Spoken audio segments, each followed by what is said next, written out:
xibaar yu wér te wóor ca tàng-tàng ba abonnez-vous pour ngeen di mën di jot suñuy vidéo xibaar yu wér te wóor ca tàng-tàng ba abonnez-vous pour ngeen di mën di jot suñuy vidéo ci ànd gi ak ñun ci chaîne bi di Buzz 221 HD dañ koy door rek génn àdduna Ablaye Ba lan moo nekk ci conclusion yu autopsie bi nga xam ni daan nañ koy def rapport d'autopsie de l'étudiant Abdoulaye Ba moom mi daal di génn àdduna décès nag daan nañ koy constaté le 9 février 2026 ab rapport boo xam ne ab rapport éclairage la buy déterminer les circonstances de disparition bi maanaam génn àddunaam examen médico-légal bi nga xam ne nag daan nañ koy def daan nañ écarter la thèse de mort naturelle maanaam kon génn àdduna goo xam ni mort naturelle la loolu moom kon amul ci mbir mi loolu nag daal di mettre en évidence ay traumatisme d'une extrême violence maanaam kon violence yu métti ci la jaaree génn àdduna réalisé au laboratoire d'anatomie et de cytologie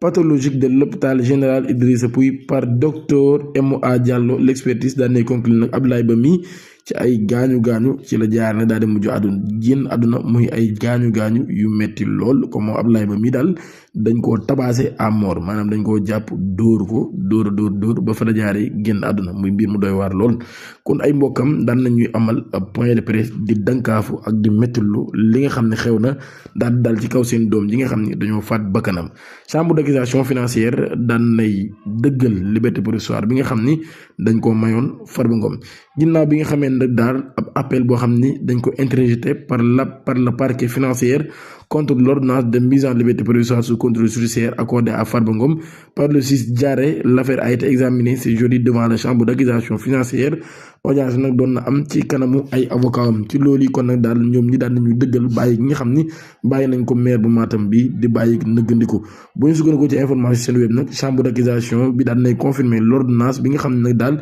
le président du collège des juges d'instruction bu pôle judiciaire financier daan na ko joxe woon par conséquence Farba Ngom nag daal